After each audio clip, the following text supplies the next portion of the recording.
Merci Béranger. Après cet aperçu du secteur des cheminots et du transport, on va passer sur les cordistes. Nous sommes très heureux d'accueillir l'association Les Cordistes en colère avec Éric Louis et Grégory Molina, donc membres de l'association des familles de cordistes décédés.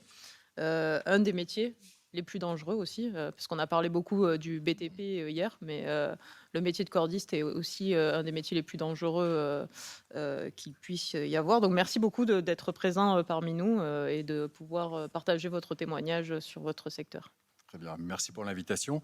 Moi, je vais vous raconter l'histoire de Quentin, tout simplement. Quentin Zaraoui Brua, dont l'accident mortel a été à l'origine de l'association, de la création de l'association.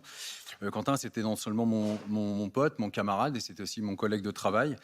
Quentin, en 2017, c'est un intérimaire, un cordiste intérimaire de 21 ans qui travaille dans les silos de Drèche à Bazancourt, en déplacement à 650 km de chez lui.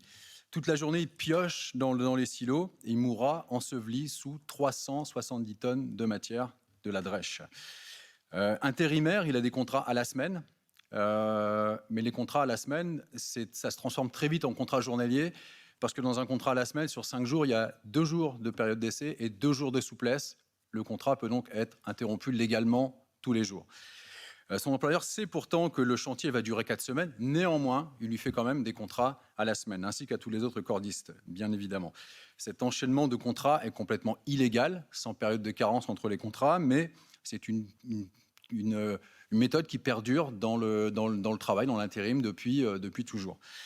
Le salaire de Quentin, à l'époque, il est de 10,50 € de l'heure pour faire le boulot qu'il fait, à savoir qu'en 2017, le SMIC est à 9,76 €. Comme il est en déplacement, il a des indemnités de déplacement. À l'époque, il touche 60 € par jour d'indemnité de déplacement pour manger matin, midi et soir et se loger. Donc, comme tous les autres, pour réussir à s'en sortir, pour ne pas piocher dans sa cagnotte personnelle, eh ben, c'est le système D. On fait ce qu'on peut, on dort où on peut, on fait ce qu'on veut, on mange ce qu'on peut. Donc, c'est une situation qui dégrade l'état de fatigue déjà inhérent au travail. Sachant aussi que les semaines précédant le chantier sur lequel il est mort, il faisait des semaines de 48 heures de travail, en plein été. Quentin n'a aucune formation spécifique au risque silo. C'est-à-dire qu'on l'envoie là, il ne sait pas, il est dans la totale méconnaissance de ce qui peut lui arriver dans un silo parce qu'il n'a jamais reçu de formation spécifique. Au passage, pour faire un cordiste, la formation la plus répandue, c'est 5 semaines. Au bout de 5 semaines, on vous envoie faire n'importe quel boulot en tant que cordiste. Moi, je me fais toujours la réflexion, 5 semaines pour faire un cordiste, il faut 2 ans pour faire un boulanger. Cherchez l'erreur. Dans son équipe, il y a 5 ouvriers. Dans l'équipe du matin, il y a 5 ouvriers cordistes. 5 intérimaires. Et 5 intérimaires, évidemment, 5 intérimaires à la semaine. 5 intérimaires qui sont de niveau 1, c'est-à-dire que le niveau minimum pour entrer dans le métier. Certains n'ont même pas le CQP nécessaire pour travailler. Ils travaillent quand même, le diplôme n'est pas obligatoire. Donc évidemment, dans ce contexte-là, il n'y a aucun encadrement, il n'y a aucune supervision. Les ouvriers intérimaires sont livrés à eux-mêmes sur le chantier. Donc ce qui se passe, et ce qu'il faut dire aussi, c'est que Quentin, le jour sur ce chantier-là, est le plus expérimenté de son équipe de 5 cordistes. Il a 1 an et 2 mois d'expérience. Ce qui se passe quand c'est comme ça, quand les gars sont livrés à eux-mêmes, c'est que le donneur d'ordre, il fait ce qu'il veut des gars. C'est-à-dire qu'il peut les balourder d'un chantier à l'autre sur l'usine. Et c'est ce qui s'est passé, en l'occurrence, le 21 juin 2017. On était censé travailler dans le silo 12. Et puis, pour des raisons que je ne vais pas évoquer ici, l'équipe du matin a été basculée en urgence sur le silo numéro 10, qui était rempli aux 2 tiers. Il n'y avait aucune raison de faire entrer des gens là-dedans, parce que c'est une situation de danger absolument terrible. Et la preuve, c'est que l'accident a eu lieu et il y a eu un mort et il a failli y en avoir 2. Il faut savoir aussi qu'il n'y avait aucun dispositif de secours qui était prévu et qui était mis en place, ce qui aurait pu éventuellement sauver la vie de Quentin. Mais quand le dispositif de secours, il est dans le camion et qu'il est en vrac, qu'il faut le monter pour aller chercher le gars, c'est trop tard. Quand on est enseveli, il faut quelques secondes pour décéder. Il ne faut pas des heures. Hein. Pour rejoindre un petit peu les problématiques qui ont été évoquées hier, le 21 juin 2017, à Reims, il fait 36 degrés à l'ombre. Et là, il faut savoir qu'on travaille dans des silos métalliques, des silos en ferraille. On est enfermé là-dedans avec le soleil qui tape sur les silos pendant toute la journée. Le Code du travail dit que les travaux sur quoi doivent être ponctuelle et temporaire. ETH, la société qui nous employait, travaillait depuis 8 ans en continu dans cette usine pour vider ces silos-là. C'est-à-dire que pendant 8 ans, pas une fois, un silo n'a été vidé sans l'aide des travailleurs cordistes. Donc là, on s'aperçoit que c'est ni ponctuel ni temporaire. Au passage, ETH, sur ces 8 années, a empoché 1 800 000 € de chiffre d'affaires à envoyer les gars faire ce boulot-là, quoi. Concernant le volet judiciaire, Cristal Union, dans l'entreprise dans laquelle on travaillait, Cristal Union, c'est les sucres d'Adi, les petites boîtes roses. Si vous en voyez, courez en acheter. Il y a un petit peu de travailleurs, d'ouvriers dedans. Cristal Union n'a pas été cité à comparaître. Parce qu'à l'époque, le président de Cristal Union, M. Debohan, est très ami avec Catherine Vautrin, qui est la présidente du Grand Reims. Et la présidente du Grand Reims, elle a fait pression sur le procureur de Reims pour ne pas que Cristal Union soit cité, parce qu'ils étaient déjà cités à comparaître dans 2 affaires précédentes. Donc voilà pourquoi ils ne sont pas cités à comparaître. Donc du coup, alors, malgré les 5 infractions dans le Code du travail qui ont été relevées par l'inspectrice du travail, 5 infractions, ils n'ont pas été cités à comparaître. Seul le patron d'ETH, la PME qui nous employait avec une dizaine de travailleurs, a été cité à comparaître. Julien Cellier a été, au titre de son entreprise ETH, a été déclaré coupable d'homicide involontaire sur la personne de Quentin Zaroui Brua. Il a été condamné pour homicide volontaire, on est bien d'accord. Il a été condamné à 10 000 € d'amende. C'est pas fini, avec sursis. 10 000 € d'amende avec sursis pour la mort d'un gamin de 21 ans. Ça s'est passé à la suite d'un procès qui a été un véritable scandale. Un procès qui était joué d'avance. Un procès qui est typiquement un exemple criant de justice de classe. Évidemment, les proches sont sortis en pleurs de ce procès, bien évidemment. Il y a eu le volet également au pôle social.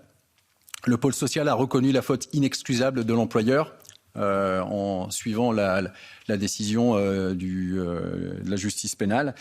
Et donc la succession de Quentin, donc son père, sa mère et ses 2 frères, 4 personnes, ont eu à se partager 30 000 € de dommages et intérêts, ce qui fait 7 500 € par personne. Et pour conclure, Julien Cellier, le PDG de la boîte qui nous employait, ETH, à l'issue du procès, le président l'appelle pour lui donner la parole en dernier ressort, savoir s'il a quelque chose à déclarer. Il vient là-bas et il dit simplement « c'est juste un échec ». Voilà, je vous remercie.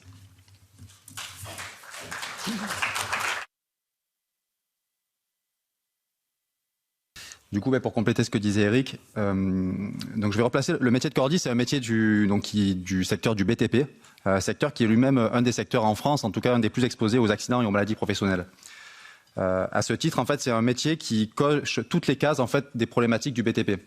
En premier lieu, c'est un métier ouvrier qui est constitué de jeunes travailleurs qui sont embauchés en contrat court, principalement, comme il disait, en intérim, ce qui implique un des plus gros problèmes principaux, c'est la difficulté, voire l'impossibilité d'exercer notre droit de retrait. Parce qu'avec tous les jours de la semaine, avec des contrats à la semaine ou tous les jours de la semaine, l'employeur est en capacité de mettre fin à la mission. Concrètement, c'est un chantage direct, une entrave à l'exercice du droit de retrait. Et dernièrement, ce sont des emplois qui sont dans des entreprises, des PME et des TPE, qui sont elles-mêmes des entreprises sous-traitances de niveau 1, de niveau 2, de niveau 3. La particularité de ce métier dans le secteur du BTP, c'est que c'est un métier qui est exposé à tous les risques du BTP. En fait, c'est une polyexposition dans le sens où les cordistes peuvent exercer potentiellement tous les métiers du BTP d'une semaine sur l'autre, alternativement. Et ça, dès la sortie de la formation. Donc en fait, et avec la réalité de l'intérim, ça veut dire que du jour au lendemain, on sort d'intérim et on va se retrouver à être confronté à l'ensemble des risques du BTP avec 5 semaines de formation, c'est-à-dire, autant vous dire, en n'ayant aucune information des risques auxquels on est exposé. Ajouté à ça, c'est un turnover permanent. On n'a pas de chiffres précis, mais les estimations nous donnent qu'en gros, un cordiste qui passe une formation, il exerce maximum 3 ans dans le métier, avant d'arrêter le métier. Pour certains, ils ne travailleront jamais après la formation. Et ça, donc là, il y a un visuel, je ne sais pas si tout le monde le voit. En tout cas, il y a un visuel qui va peut-être arriver. Ça, concrètement, c'est quelque chose qui est organisé par le syndicat patronal, l'organisation patronale de notre métier qui est affiliée à la FNTP et la FFB, France Travaux sur Corde, qui eux-mêmes, en fait, sont dépositaires des certifications de formation, les CQP. Tous les ans, on a 1500 nouveaux cordistes qui arrivent sur le marché du travail. Chaque année, systématiquement, qui viennent se mettre sur des équivalents temps plein dans notre profession qui sont environ de 5000 cordistes. Donc tous les ans, sur 5000 cordistes, on va rajouter 1500 nouveaux débutants qui ne vont pas travailler, qui vont rapidement arrêter de travailler et qui concrètement vont être obligés en fait d'accepter toutes les missions qu'on leur propose pour essayer de se faire une place dans ce métier qui est saturé. À ça, il y a plusieurs niveaux de formation dans cette profession, et donc notamment le niveau 2. Et donc, contrairement aux 1500 nouveaux débutants qui arrivent sur le marché du travail, on a seulement 200 cordistes qui, chaque année, montent en compétences et passent le niveau 2. Ce niveau 2 qui est indispensable pour assurer quoi ? Pour assurer la supervision des travaux. Supervision des travaux qui est une obligation du Code du travail, qui était une application en fait de la directive européenne de 2001. Et supervision qui permet de s'assurer d'accueillir les débutants, de les encadrer, d'appliquer les modes opératoires qui sont censés être rédigés par l'employeur. Donc concrètement, on a un syndicat patronal qui organise structurellement une profession qui est condamnée à être maintenue qui est exercée par des débutants. Pour revenir rapidement, Eric parlait de l'accident de Quentin. L'accident de Quentin, il est symptomatique de énormément d'accidents qu'on a dans notre métier. Et qui met en évidence des défaillances qu'on retrouve dans beaucoup d'autres accidents, c'est-à-dire le recours abusif à l'intérim, comme il l'expliquait, les défaillances en termes de formation, notamment par rapport à l'exposition aux multiples risques spécifiques auxquels on est confronté, mais également des défaillances par rapport à la formation renforcée à la sécurité que les employeurs sont censés dispenser pour compenser la précarité et le turnover justement des contrats courts liés à l'intérim et au CDD.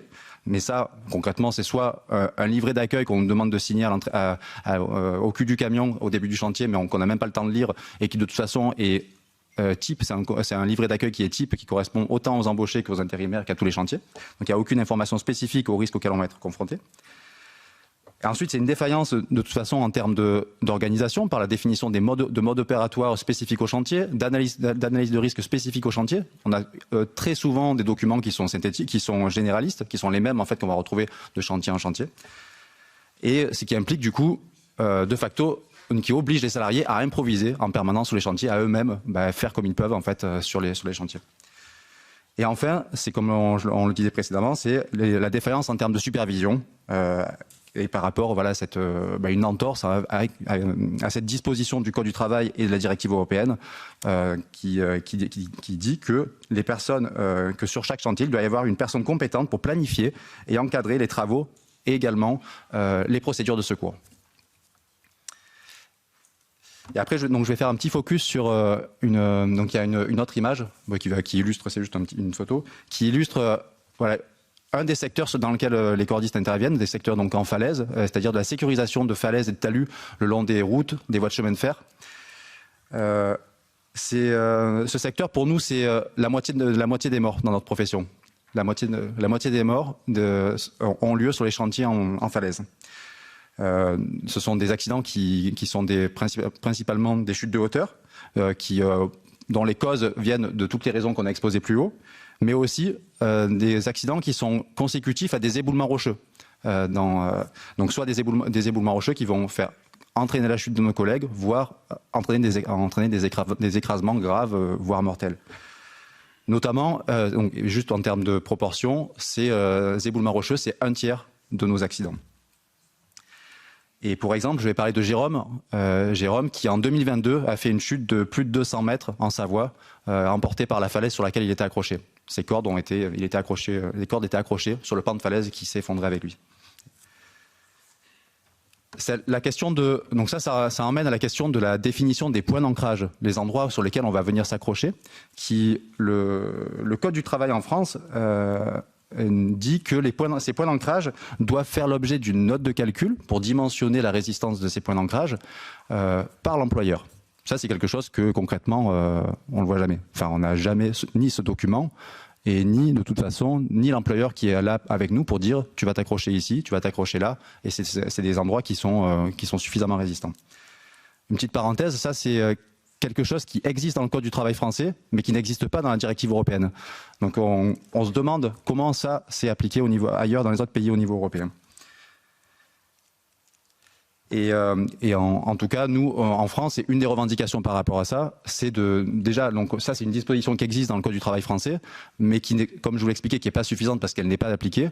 Et une des revendications qu'on porte actuellement auprès de la Direction générale du travail en France, c'est d'imposer une formalisation de cette note de calcul, d'avoir un document obligatoire à fournir pour formaliser la note de calcul.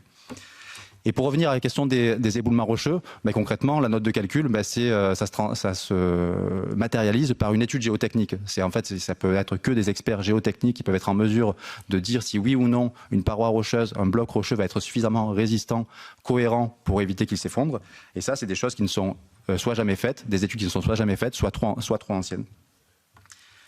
Et juste pour dire, donc ça, ce type de chantier, c'est des chantiers qui se multiplient de plus en plus, notamment au regard de la multiplication des événements climatiques comme les crues importantes, comme on a vu malheureusement l'actualité en Espagne, mais aussi en France. Je pense qu'on a toutes et tous entendu les inondations et les ponts emportés dans le sud-est de la France, dans les Alpes-Maritimes, la vallée de la Vésubie, de la Roya, où il y a eu des travaux. En tout cas, on a des cordistes qui travaillent à l'année dans ces endroits-là pour essayer de rétablir la circulation et qui sont en permanence, chaque jour, exposés à ces risques-là.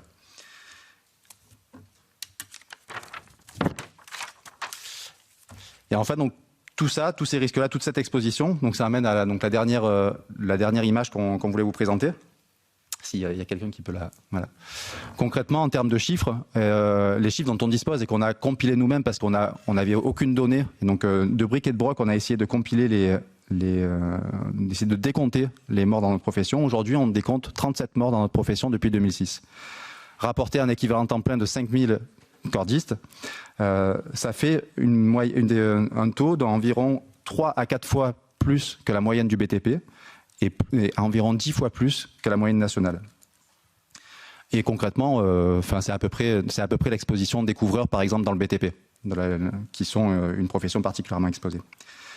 Et en fait, je finirai sur la définition des travaux sur corde dans le Code du travail et en réalité dans la directive européenne, qui commence par dire que les travaux sur corde sont interdits, sauf s'il y a une impossibilité technique de mettre en place des protections collectives, ou sauf si la mise en place de ces protections collectives expose à plus de dangers. Pour justifier le recours aux travaux sur corde sur cette base-là, il faut mener une étude qui est à la charge, c'est pas vraiment défini dans le Code du travail, mais a priori plutôt au maître d'ouvrage en premier lieu, et en dernier lieu, en tout cas à l'employeur. Ça, par exemple, c'est quelque chose, encore une fois, c'est à notre sens, c'est une défaillance en tout cas au niveau du Code du travail, en tout cas c'est une faiblesse en tout cas au niveau des dispositions, de ne pas obliger une formalisation de cette étude pour imposer d'avoir un document, une trace en tout cas de cette justification aux travaux sur corde. Parce qu'en fait, c'est comme tout autre, ailleurs dans le BTP, ailleurs de toute façon dans l'ensemble du monde du travail, on sait par les retours d'accidentologie et liés à la prévention, qu'on sait que le travail avec des protections individuelles amène énormément plus d'accidents que le travail avec des protections collectives. Et ça, c'est un inspecteur du travail de Nîmes qui l'a très bien documenté dans son enquête de l'accident d'un de nos collègues, Michael, qui est décédé à Nîmes en 2018 en chutant sur un chantier de construction derrière la gare de Nîmes. Concrètement, les employeurs avaient tout à fait la possibilité de mettre en place une nacelle, des échafaudages. Pour plusieurs raisons, pour un concours de circonstances, comme dans chaque accident, il a chuté mortellement. Mais en tout cas, c'est quelque chose qui, grâce au travail documenté de l'inspecteur du travail de Nîmes, l'entreprise générale de travaux Eiffage a été condamnée pour avoir eu recours aux travaux sur corde sans le justifier. Et donc voilà, donc c'est notamment, en tout cas sur cet exemple-là, qu'on a envie de pousser à continuer de renforcer le Code du travail dans ces dispositions qui pour nous est essentiel. Et je vous remercie.